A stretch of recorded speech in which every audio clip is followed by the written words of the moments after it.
Hey guys, back at it again. This one's gonna be with Ethiopia, Sena Kata Mountain. And this next one's from El Salvador, and it's the best way I can say it, Marbialis Castillo. And this will be a 50-50 blend. And I'm having a little bit of trouble with this propane tank. For some reason, it just wants to spray everything out. So I had to cover it with a rag this time around. Just a heads up, this is probably not a good thing for you to breathe in. So make sure you clear out until this, kind of like I do here, clear out so that way it can just air out and you won't breathe that stuff because I'm assuming it's pretty bad for your lungs.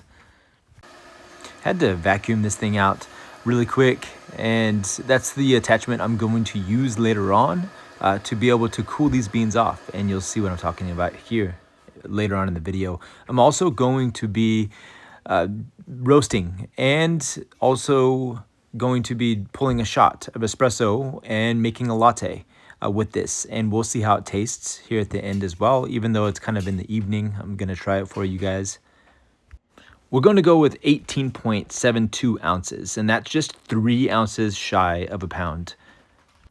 The second one's going in here, and I believe that's the dry processed, but each one is going to be about 9.36 ounces, and this is going to be a 50-50 blend, pre-blend. You can also do a post-blend as well. You can go with a little bit darker roast or a little bit lighter roast. Either way is going to be fine. Some people prefer post-blend, some prefer pre. So I just use a pre-blend, and it's been working pretty well for me. So yeah, let's go ahead and get this going. I waited for this to charge, or otherwise known as heat up, until it was about 450 degrees. And that's basically when I want to add these. And I'm going to be mixing these things continuously. With this popcorn popper here. You can get one of these on Sweet Maria's website. It's sweetmarias.com. So sweetmarias.com. You can buy with just this by itself, or you can get it with 8 pounds of coffee and a couple of other things they'll include with it. But I also recommend getting something that you're going to see here at the very end. It's a little blue tray that I use to load the bag with the coffee beans when I'm done roasting. So I let this sit pretty much until it was about the 6 minute, 30-second mark, 40-second mark, something like that. I got first crack to happen. And that basically is just the bean basically bursting because of the heat. And the internal temperature is somewhere around 405, something like that. I wanted to get to about 420 to 430, I believe. I'm not absolutely sure, but I do know that I need to have a weight loss from somewhere between 14.6 to 15%. And that's basically what I got here. So I just checked to make sure, and it seems that the temperature is supposed to be 432 to 442, somewhere around there. And the total weight loss that I had on this roast in particular was 14.7. So it was exactly between full city and then full city plus. That basically means it's about a medium to medium dark, kind of pushing into the darker territory, but still not quite because it's not necessarily touching on those darker chocolate notes that you get. It does have it, but it's still going to have plenty of the bright notes that I really want. So in other words, it's going to be a balanced roast. For this, yeah, so that's basically how it goes with this roast here. And let's get to the rest of this. We're at the final stages here, and you can tell that there's a lot more smoke coming out of this roast. I've never actually roasted this together before, so I wasn't really knowing what to expect because all beans, they kind of roast a little bit different. That's just how it is. These ones in particular, I was able to keep them on a little bit longer than what I would have been able to on the Guatemalan beans that I've mixed together. So this is basically what you're going to expect right here. And you're going to notice a change in the temperature, obviously, but the smell is going to be turning into more of a roasty smell, and actually does really smell good. You can see the fan blowing the smoke away from me, so I don't have to breathe it in as much. That fan actually helps quite a bit. Yeah, it's super important at the very end here that you open this up to let the air temper well, let the air change. So you want to add air to it so that way the temperature in there doesn't stay so hot. So that way the beans allow a way to kind of taper down, not temper. I didn't mean to say temper, but taper down. So that way the beans can kind of slow down a little bit after that first crack. Now I'm gonna kind of let them all kind of get a chance to crack, and it won't, hopefully it won't burn any of the beans that are in there.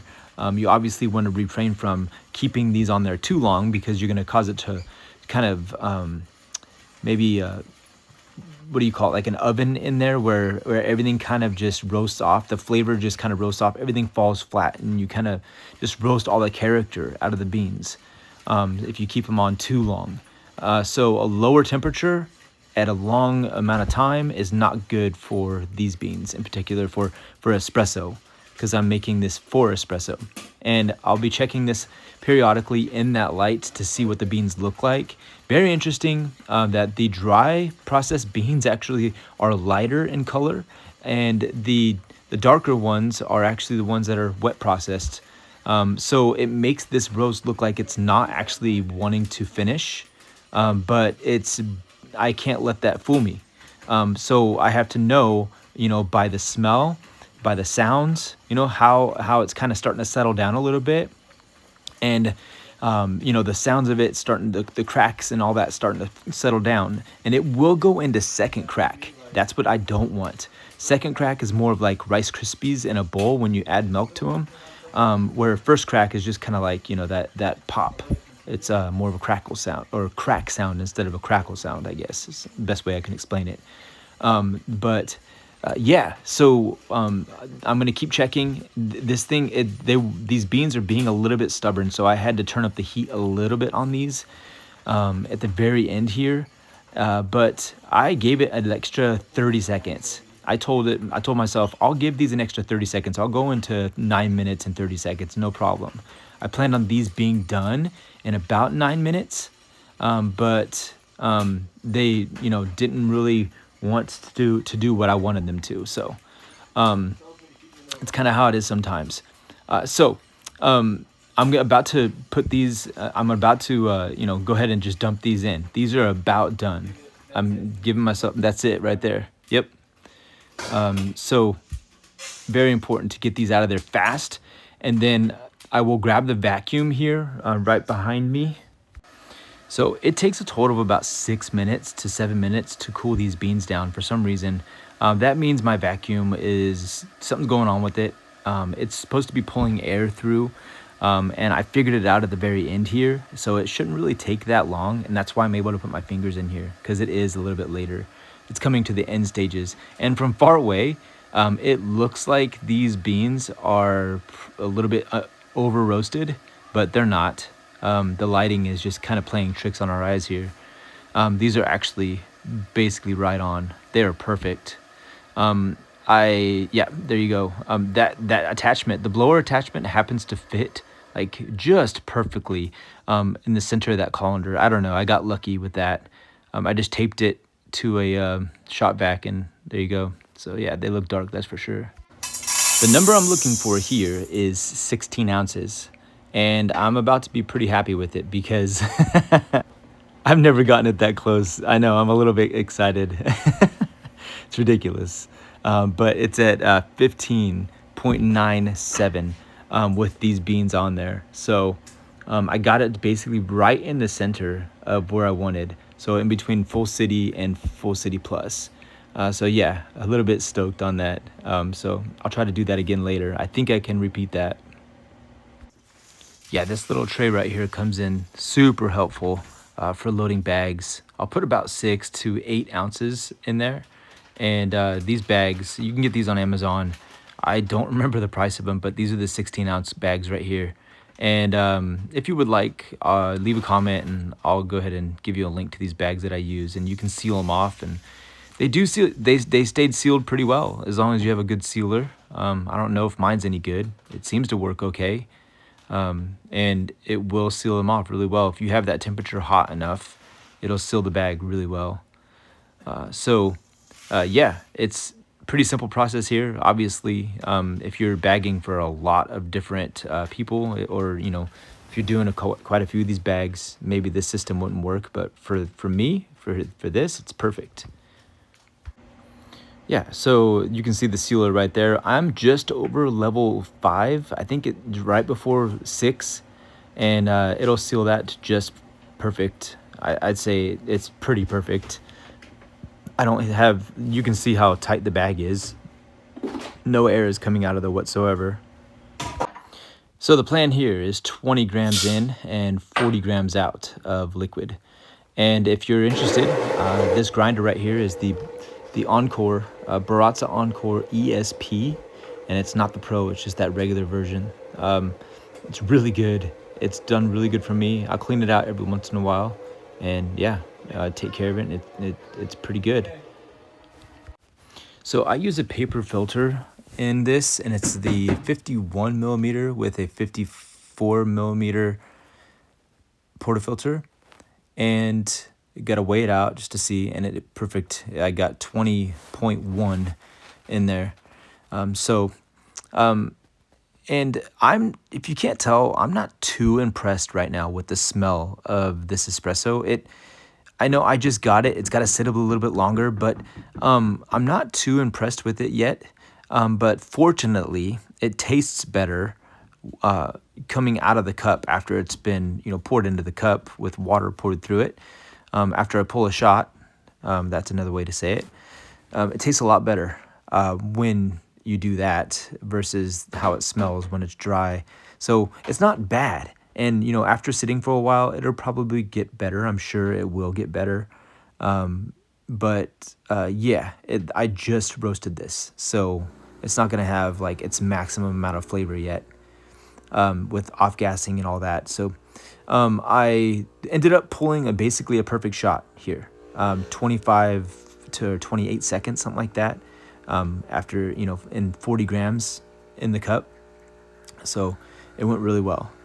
I didn't get any channeling or anything, and there was a lot of crema at the end here. A lot of crema. So I'm going to go ahead and let you guys watch this while it pulls here, because I think it's worth it. I think you'll want to see it. Yep, there you go. Perfect pull.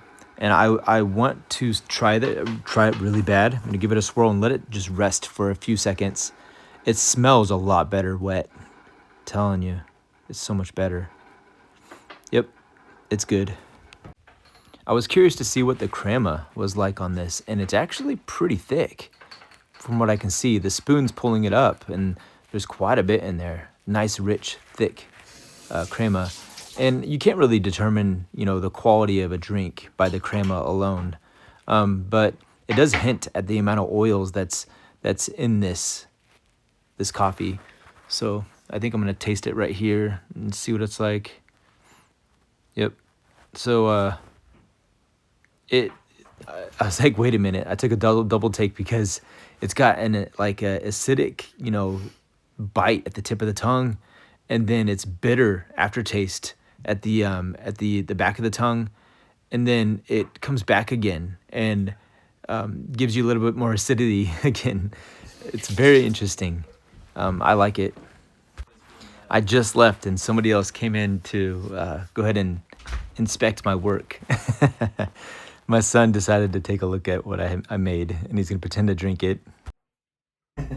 So I asked him if he planned on trying it, if he's gonna give it a try. And he said, nope, coffee's nasty. He doesn't like it. Even that bean that I ate. There's somebody that would agree with you. By the way, I added a little bit of honey to this espresso. I'm sorry to anybody out there that does not like honey or anything sweet in their espresso. But after steaming this is what I recommend doing to the steam wand. Clean it as best you can while it's on, without burning yourself, obviously. Oh, so yeah. A little bit of honey there, and just a little bit, just to, I don't know, I like honey. I know it's going to take away from the flavor, but for me, it adds to it a little bit. So yeah, going to make a latte. Sorry I'm so off camera here, but you're not missing much. But to be honest, yeah, I could have done so much better. But for future reference, it's high and slow. I shook my head there about that. And it's low and fast, just in case you guys were wondering. So high and slow, low and fast. So nonetheless, I'm just going to be able to enjoy this latte. It doesn't really matter. And yes, it's absolutely really good with milk as well. I can recommend it. Now, is it my favorite? Maybe not my favorite, but I'm going to give it some time and we'll see how it tastes up against the other one that I have here as well. This is day 12 of recording videos and posting them for 30 days in a row. If you want to follow along, please subscribe and I'll catch you guys in the next one. Take care.